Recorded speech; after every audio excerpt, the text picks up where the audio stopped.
Muy buenas. Hola. Somos los chicos del maíz y queremos invitados. Buenas, somos los Hola, ¿qué chicos tal? del maíz y queremos invitaros a todos y a todas a que vengáis al festival en final de año a terminar el año juntos. Mis J. Hyber de barrio contra tus Nikes.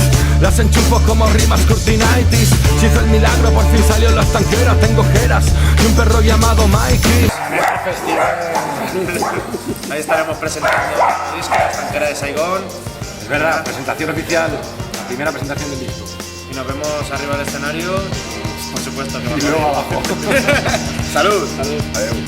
Ha vuelto el chico de tu clase, el que se sienta al final, que toma apuntes con el lápiz y no con el Max, el que en el Viña tiene hotel y prefiere acampar, al que el ministro de Interior quiere enterrado en cal.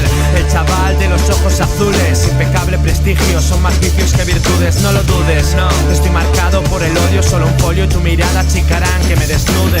No bailo en clubes, estoy en la rabia hasta el lunes, vomitando defectos, soñando despierto en mi nube, mientras tú dices defender la lucha armada, sí, claro, en comentarios del YouTube.